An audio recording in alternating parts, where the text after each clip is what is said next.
हर्ष के पास चलते हैं। हर्ष हर बार जो है कुछ ना कुछ नया रिसर्च लेकर के आ रहे हैं। कल हम लोगों ने वेदांता को लेकर के काफ़ी डिटेल में बातचीत की, काफ़ी लोगों ने उसको पसंद किया और आज की रैली जो देखने को मिल रही है वो है पीएसयू बैंक। आज नहीं बल्कि बीते कुछ दिनों से लगातार मोमेंटम बना हुआ है।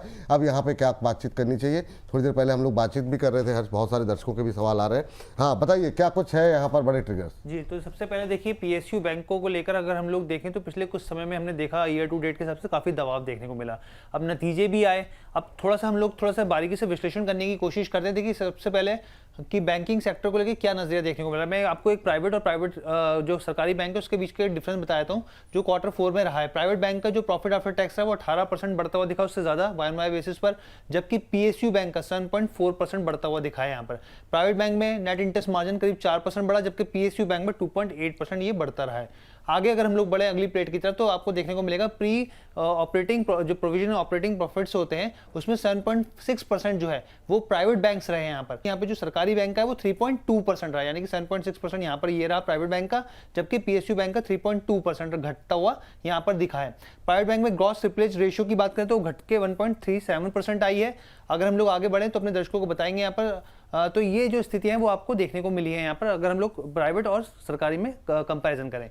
अब आप देखिए बैलेंस शीट के लिहाज से एसबीआई के लोन्स में अगर आप देखें, ये सब साल दर साल के हिसाब से अगर आप देखें कंपेयर करेंगे तो 17.2% लोन्स में जो ग्रोथ देखने को मिली। डिपॉजिटरी में डिपॉजिट्स में देखें 11% की, कासा में देखें 9.5% की ग्रोथ। बैंक ऑफ बड़ौदा में 16.5% की ग्रोथ लोन्स में रही, डिपॉजिट में 12% की ग्रोथ रही, कासा में 9.8% की ग्रोथ रही। पीएनबी की बैंक की बात करें लोन्स में 13.7% की साल दर साल के हिसाब से ग्रोथ रही, डिपॉजिट की बात करें तो 9.2% की ग्रोथ और कासा में 6.3% की ग्रोथ आपको देखने को मिलेगी। इसके अलावा कैनरा बैंक की बात करें तो 16.3% की ग्रोथ लोन्स में, डिपॉजिट में 9.7%, कासा में 3.3% की ग्रोथ है। वहीं यूनियन बैंक की बात करें 10.5% की ग्रोथ लोन्स में रही है यहाँ पर, डिपॉजिट में 2.7% की और कासा में 7.9% की। बैंक ऑफ इंडिया की बात करें 17% की बहुत ही शानदार ग्रोथ दिखाई, एसबीआई के बराबर पे आती हुई दिखी यहाँ पे लोन ग्रोथ में। डिपॉजिट ग्रोथ देखिए एसबीआई के पार निकल गई, 13.6% आती हुई दिखी।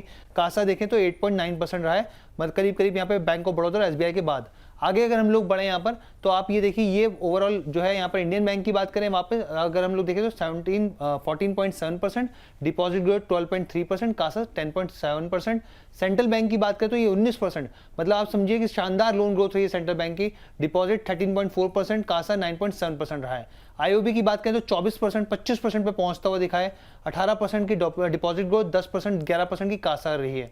बैंक ऑफ महाराष्ट्र सबसे ऊपर, वो बहुत ही शानदार तेजी दिखाई है स्टॉक के पीछे हमने देखा 22% की लोन ग्रोथ रही है, डिपॉजिट में 14% की ग्रोथ, कासा में 12.5% की ग्रोथ।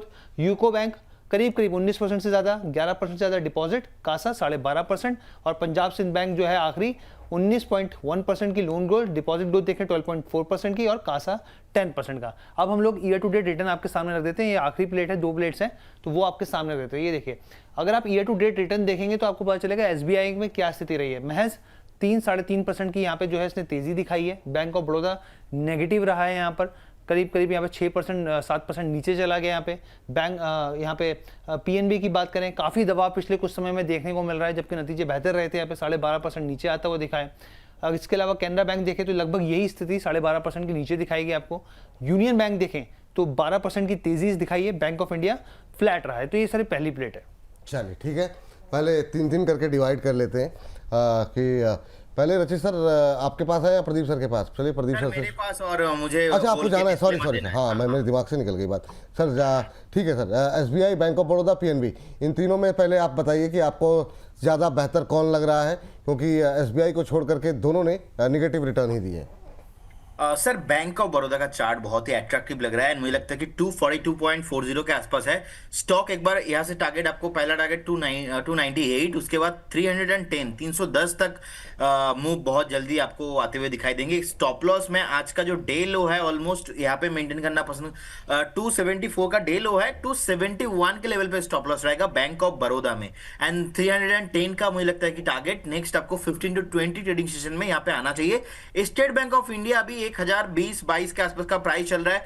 बहुत बढ़िया एक अप मूव के बाद करेक्शन इसमें हो गया है। सो अब आप मंथली वीकली चार्ट में देखेंगे एक मॉर्निंग स्टार कैंडलस्टिक पैटर्न, उसके बाद 2 हफ्ते का हायर हाई फॉर्मेशन, ये कंटिन्यू होके आपको होते हुए दिखाई देंगे। तो 1100 का पहला टारगेट, उसके बाद मुझे लगता है कि ऑल टाइम हाई आपको आते हुए दिखाई देंगे। तो state bank of India and bank of Baroda, ये दोनों काउंटर मुझे सर बहुत ही बढ़िया लग रहा है इन दोनों में से। एंड इसके साथ साथ मेरा डिस्क्लेमर, जितने भी स्टॉक्स एंड इंडेक्स को लेकर सर मैंने बात किया, कोई भी स्टॉक्स एंड इंडेक्स में हमारा कुछ भी पोजीशन नहीं रहता है। No conflict of interest, registration granted by SEBI, membership of BSE, certification from NISM, no a guarantee performance of that intermediate provide any assurance of return to the investor. बहुत बहुत धन्यवाद विपुल जी, आपको, रजत जी को एंड सारे व्यूअर को। Have a good day. बहुत बहुत शुक्रिया, बहुत बहुत धन्यवाद आपका भी आज की ये तमाम चर्चा में शामिल होने के लिए। और बातचीत ऐसी हुई कि पता ही नहीं चला कि आपका समय हो गया है। चलिए कोई बात नहीं, अगली कंपनियां जो बाकी के 3 हैं वो जरा रचित सर के पास जाते हैं।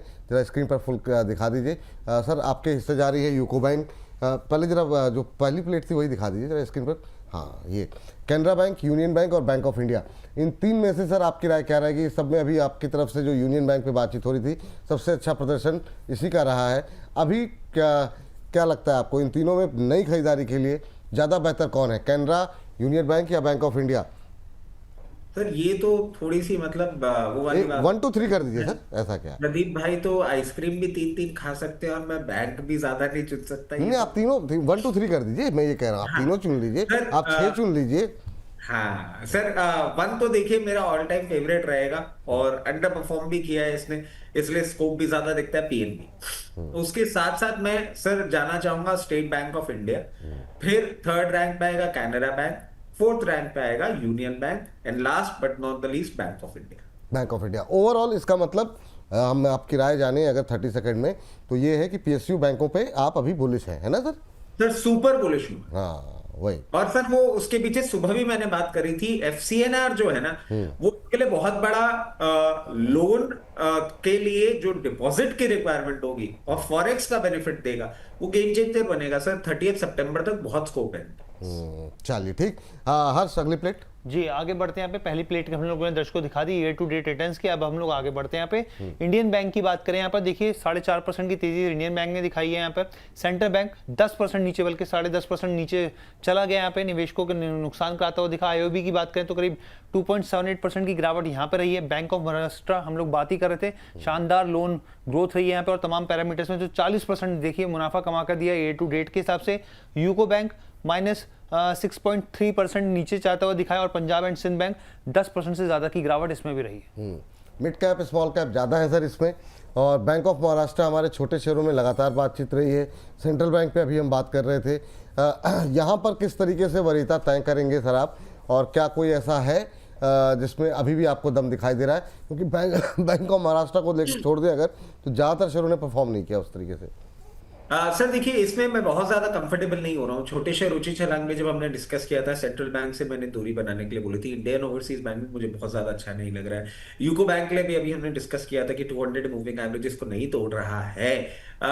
एक sense of comfort bank of Maharashtra ही दे पा रहा है इसमें, और थोड़ा बहुत मतलब बैंक ऑफ महाराष्ट्र के साथ ही जाना चाहूंगा, बाकी के साथ दूरी बना के रखो। बाकी के साथ दूरी बनाए। एक हमारे दर्शक हैं सर, वो इसी पे पूछ रहे हैं, बैंक ऑफ बड़ौदा जो है, जैसे एसबीआई, बैंक ऑफ बड़ौदा जैसे शेयरों को 10 साल के लिए होल्ड करना चाहिए या फिर अच्छे प्रॉफिट जहां पे आए वहां पर बुक कर लेना चाहिए? सर इसमें मैं एक चीज जरूर बोलना चाहूंगा कि अब जिस तरीके से हम मार्केट के साइकिल्स देख रहे हैं ना, बहुत शॉर्ट लिव्ड रह रही है और सेक्टोरियल साइकिल्स भी बहुत शॉर्ट लिव्ड रह रही है। थोड़ा सा ना, अगर हमको डायरेक्ट इक्विटी में इन्वेस्ट करना है तो हमें ऑन टोज रहना सीखना चाहिए। ये 10-10 साल का इन्वेस्टमेंट वाला टाइम अभी ना थोड़ा सा दिख नहीं रहा है, क्योंकि इतने सारे एसेट क्लासेस में उथल पुथल, गोल्ड अलग, सिल्वर अलग, क्रूड अलग, जियोपॉलिटिक्स अलग। 10 साल का टाइम कमिटमेंट ना बहुत ज्यादा कंफर्टेबल नहीं लग रहा है। आपको प्रॉफिट हो रहा है तो बुक जरूर करते रहे। हाँ, फिर नीचे आया फिर देख लिया जाएगा, तो ये बात सही रहेगी। हर्ष, बहुत बहुत शुक्रिया, बहुत बहुत धन्यवाद। ये पूरा सेक्टर जो है काफ़ी ज़्यादा ट्रेंड में इस समय करता हुआ, काफ़ी लोगों की क्वेरीज आ रही है, इस पर डिटेल में बातचीत करने के लिए बहुत बहुत धन्यवाद।